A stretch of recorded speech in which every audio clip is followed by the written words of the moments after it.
하나님의 말씀 봅니다. 시편 105편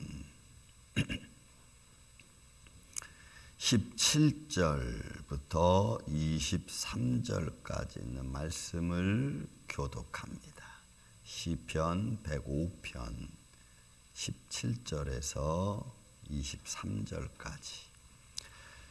그가 한 사람을 앞서 보내셨으며 요셉이 종으로 팔렸도다.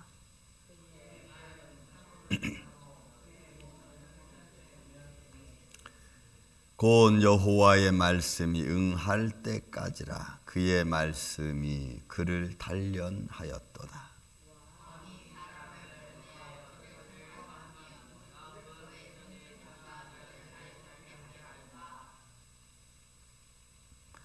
그를 그의 집의 주관자로 삼아 그의 모든 소유를 관리하게 하고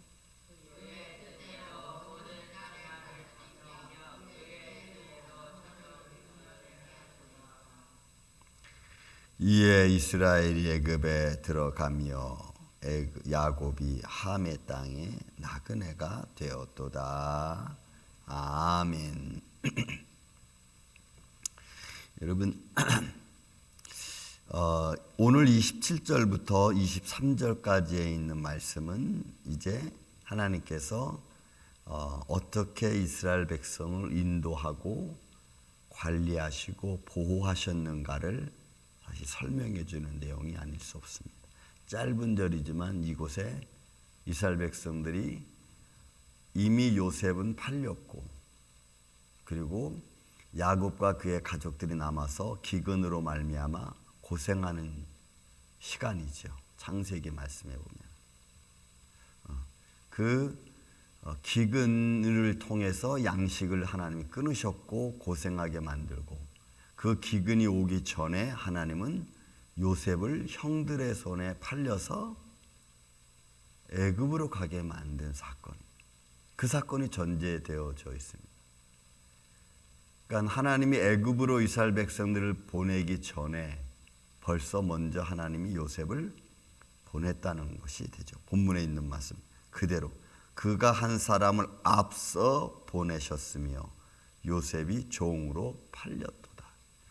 그러니까 종으로 팔리는 현장은 형들에게 그죠? 미움을 받고, 종으로 팔리는 그 순간에 요셉은 광야 구덩이에서 죽을 뻔한 사건을 겪습니다.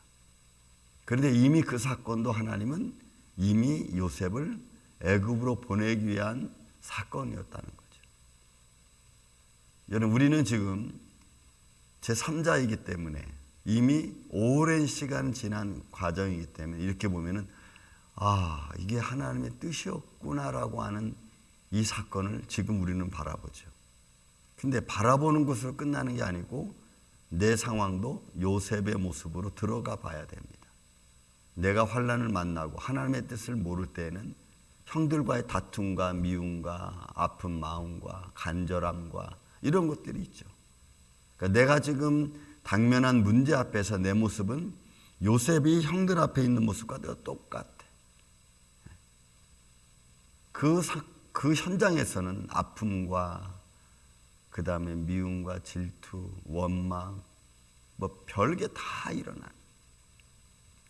그래서 그 순간이 마치 하나님이 없는 것처럼 느껴질 수도 있고, 내가 이렇게 죽는구나라고 하는 절박함을 느낄 수도 있어요.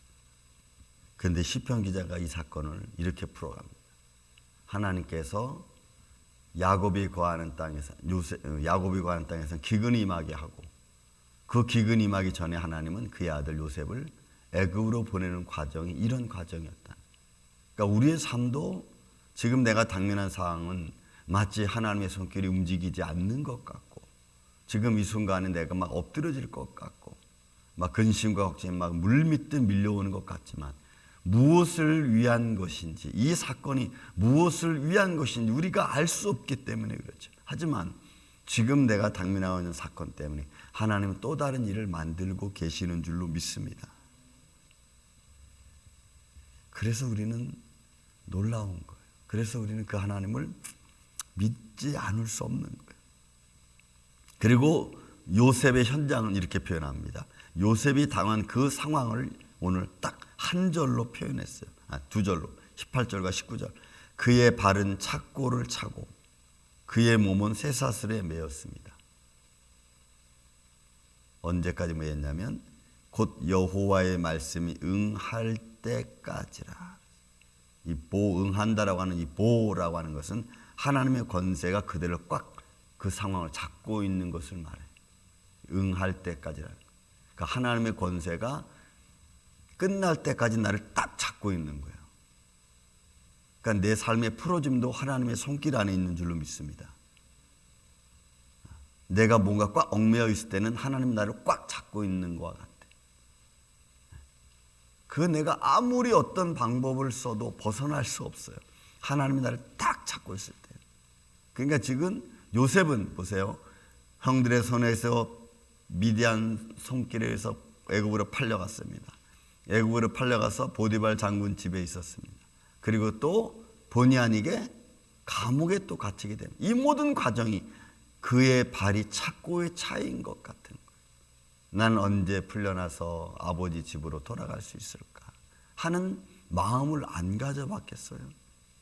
하나님이 나를 딱 착고에 채워놓고 옴짝달싹하지 못하도록 만들어 놓으면 우리는 할 수 없어요. 다만 하나님이 말씀이 내게 응할 때까지, 하나님의 나를 투르닝하는 과정이 끝날 때까지 나는 딱 거기에 있는 거예요. 이게 바로 응할 때까지란 말이 바로 그런 의미를 갖고 있어요. 하나님의 권세가 나를 딱 잡고 있는 거예요.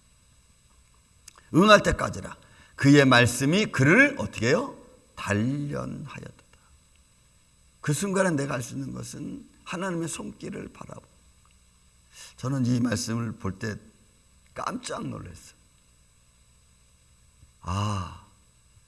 요셉이라는 인물을 하나님이 먼저 보냈고, 그가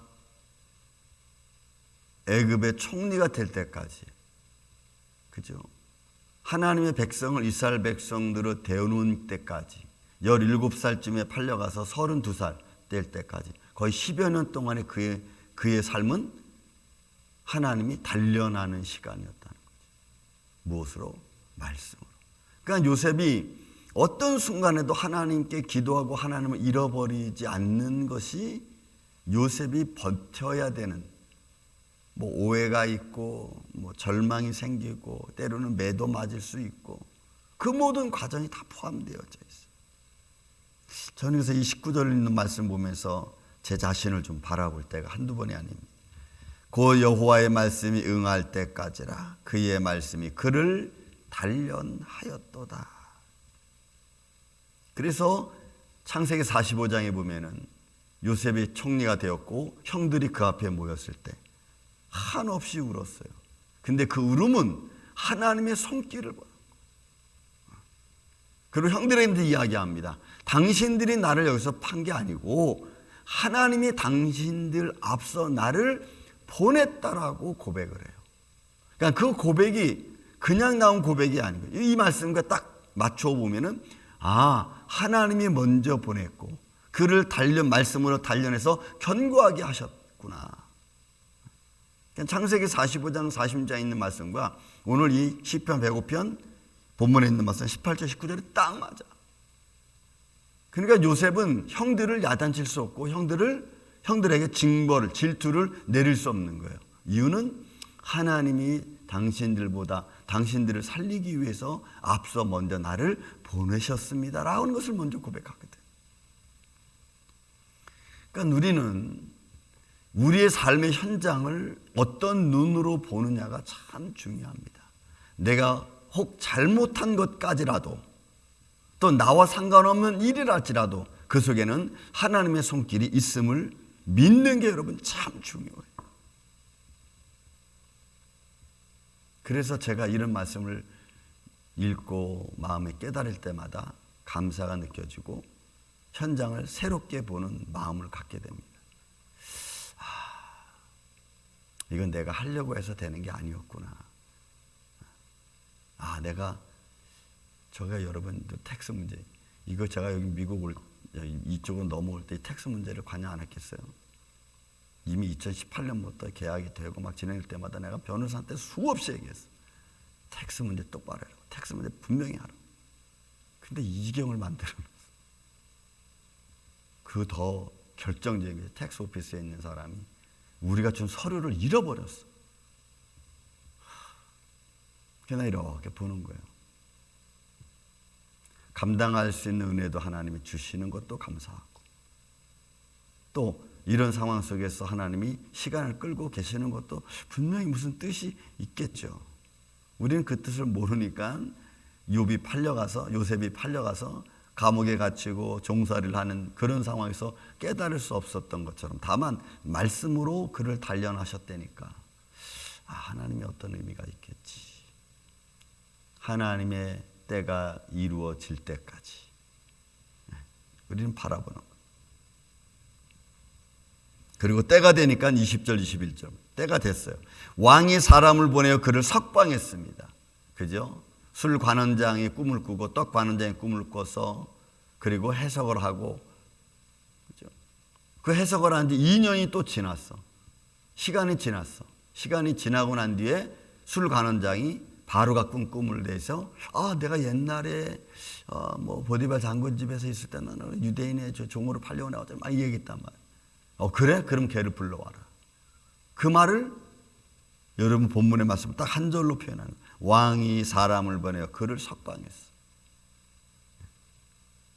그러니까 하나님의 때가 차니까, 하나님의 응할 말씀이 이루어져야 되니까 하나님이 그를 석방시켜요. 꿈을 꾸게 하시고. 그러니까 여러분, 우리가 알지 못하는 곳에서 우리를 향하여 수많은 기적과 표적을 이루신 하나님의 손길이 오늘도 우리 임마누엘 교회와 여러분의 삶에 있는 줄로 믿습니다. 우리는 그 믿음 안에 살아가죠. 다만 그걸 모르니까 오늘도 아이고 아버지 하고 있는 것뿐이에요. 하나님은 듣고 계시고 보고 계시고 그의 뜻을 이루기 위하여 준비하시는 분이심을 믿습니다. 우린 거기에 그냥 감사하고 감사하면서 따라갈 뿐이에요. 왕이 사람을 보내어 그를 석방하며 뭇 백성의 통치자가 그를 자유롭게 했다. 그러니까 바로가 그를 요셉을 불러서 총리로 삼잖아요. 그러니까 모든 것에서 속박됐어. 모든 것을 이제 완벽하게 주의 뜻을 이룰 상황까지 하나님이 딱 만들어 놓으니. 그러니까 주의 뜻이 이루어진다는 것은 하나님께서 그것을 행할 수 있는 자리까지 우리를 마련해 주셨다는 상황이 되는 거죠.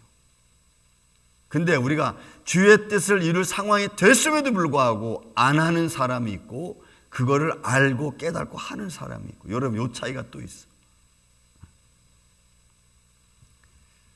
이런 상황들 하나하나를 보면은 얼마나 감사한지 몰라. 저는 최근에 깨달은 게 하나 있습니다. 우리 엘렌 변호사가 우리 지금 펠프에서 우리한테 지금 자꾸 뭔가를 요구한다. 너 그거 아니야. 그러면서 네가 좀 힘을 좀 써달라 했더니 엘렌 변호사는 말이 펠프가 어디냐라고 물어보더라. 근데 그 말에 깜짝 놀랐어. 왜 놀랬냐면 우리가 펠프에서 텍스 론을 받았잖아요. 저는 우리 엘렌 변호사가 펠프 헤드코로에 전화를 해서 이게 론이 온 줄 알았어. 근데 엘렌 변호사가 펠프가 어디냐고 물어보는 말에 나 깜짝 놀랐어. 그럼 이게 우리가 어떻게 텍스 론을 받았지? 내가 서류 준비한 거는 딱 한 달 정도밖에 안 되는데, 그럼 그 한 달 사이에 내가 본 이 텍스 서류 보고 우리가 지금 1차 론이 있는데도 불구하고 텍스에서 이게 해줬다는 거야? 펠프에서? 저는 깜짝 놀랐어요. 이거는 100% 아니 1000% 이건 하나님의 손길이었구나라는 걸. 저는 이건 불가능한 거예요. 그때 라인 오브 크레딧으로 그냥 즉각으로 나오는 걸로. 와. 그래서 내가 이게 그러면 하나님이 살린 거네. 그죠? 하나님이 살린 거네. 그들이 날 뭘 봐서. 저는 여러분 하나님의 손길이 이렇게 진행되어질 과정 속에서 하나씩 내가 체크할 때마다 깜짝깜짝 놀랄 때가 여러분 한두 건이 아니에요. 아, 그러면 이것도 하나님이 말씀이 응할 때 되면은 이루어지겠구나. 믿습니까, 여러분? 그런 마음이 제가 있어요. 그래서 담대하기도 하고 또 한편으로 마음이 두려움이 몰려올 때는 아이고 아버지 하나님 어떻게 해요 이거 왜 이러기도 하고.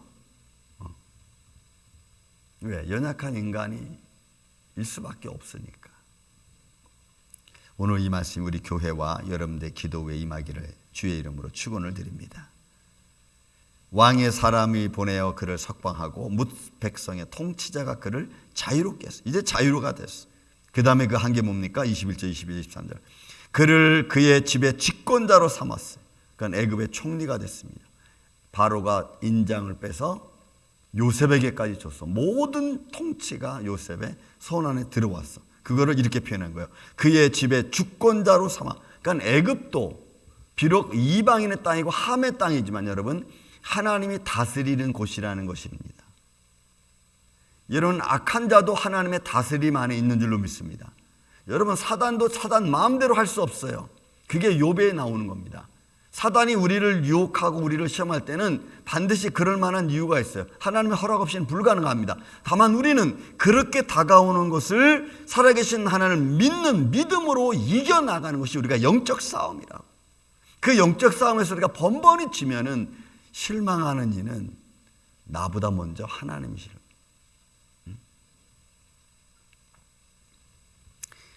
그의 집의 주권자로 삼아 그의 모든 소유를 관리하게 하고 그 다음에 어떻게 해요? 그의 뜻대로 모든 신하를 다스리며 그의 지혜로 장로들을 교훈하게 하였다. 그래서 요셉이 총리가 됐을 때 같은 총리인 사람들이 요셉을 시기했어요. 어떻게 시기했냐면 꿈꾸는 자라고 시기했다고. 그 꿈꾸는 자가 하나님을 향하여 예배하고 하나님의 말씀에 감동을 받는 자였는데 그걸 모르는 세상 사람들은 꿈꾸는 자라는 일반적인 말처럼 마치 미신적인 말처럼 해서 여러분 시험했어. 그러니까 우리가 여러분들이 믿음으로 잘 가려고 하면은 그 믿음으로 잘 가려고 하는 것이 여러분들에게 시험거리가 될 수 있어요. 그러니까 그걸 지혜롭게 가는 게 중요해요. 내가 믿음이 있다는 것을 말로 확 드러낸 것도 좋지만 그 믿음 있는 것을 차분히 감추고 있는 것도 여러분 지혜야. 그러니까 여러분들이 잘 믿는 것도 여러분들 자신에게 시험거리가 될 수 있다니까요. 참 세상은 그래. 세상은. 그리고 난 후에 여러분 23절 이에 이스라엘이 애굽에 들어가며 하나님이 야곱과 그 일행들을 애굽으로 들어. 그리고 야곱이 함의 땅에 나그네가 됐습니다. 거처하는 자가 된 게 아니고 여러분 나그네가 됐어. 그러니까 저는 이런 말씀들을 가만히 묵상하다 보면 단어 하나하나를 어떻게 썼는지가 굉장히 중요해요. 거주자로 쓰지 않고 뭘로 썼어요? 나그네로 썼어. 왜? 그 땅은 이스라엘 백성 야곱이 거할 땅이 아닌 거예요. 그래서 나그네 인생이에요. 비록 오랜 시간이 지나갔지만 그는 나그네 인생이에요. 그걸 보면서 우리는 또 하나님 나라를 바라보고 본향을 바라보고 우리의 인생 이 땅에서는 내가 평생을 살아갔지만 나그네의 모습이라는 것을 여러분 우리가 또 잊으면 또 안 돼. 그래서 언젠가는 떠날 수 있는, 언젠가는 자유로울 수 있는. 그러니까 말씀 속에 숨겨져 있는 하나님의 인도하심, 하나님의 계획, 또 그 과정을 이루시는 하나님의 손길 다 이러면 당겨져요. 오늘 이 손길이 하나님이 나를 움직이는 이 손길이 우리 안에서 분명하고 또 그 인도하심을 내가 믿고 감사함으로 여러분 달려갈 줄 아는 이 아침에 저와 여러분 되시기를 예수님의 이름으로 축원을 드립니다. 사랑과 은혜가 많으신 아버지 하나님, 오늘도 우리가 주님 앞에 간구하며 기도합니다. 우리가 간구하고 기도하는 것은 먼저는 하나님의 손길을 믿기 때문이며 또한 우리가 아직도 내일 일을 알지 못하는 연약한 존재이기 때문에 그렇습니다. 때로는 우리 앞에 놓여 있는 문제들이 때로는 우리를 힘들게 하고 때로는 우리의 욕심적인 것이 있기 때문이기도 합니다. 주님, 우리를 용서하여 주옵시고 우리를 긍휼히 여겨주셔서 하나님의 말씀에 응할 때마다 기쁨으로 축복으로 우리 가운데 임하게 하여 주옵소서. 요셉을 인도하시고 또한 요셉을 통하여 이스라엘 백성들을 함의 땅에 거하게 하시고 또 그 후에 또한 이루시는 하나님의 손길을 바라보며 우리의 인생도 이와 같음을 믿습니다. 이런 믿음의 길을 오늘도 주님을 바라보며 의지하는 마음으로 달려갈 수 있도록 도와주시고 우리 마음의 평강과 기쁨을 늘 충만히 역사하여 주시옵소서. 감사합니다. 오늘도 복된 하루 되게 하여 주시고 사랑하는 성도들의 삶 속에 무엇을 먹을까 입을까 마실까 염려하지 않도록 채워주시고 주님의 손길로 인도하여 주옵소서. 예수님의 이름으로 기도하옵나이다. 아멘.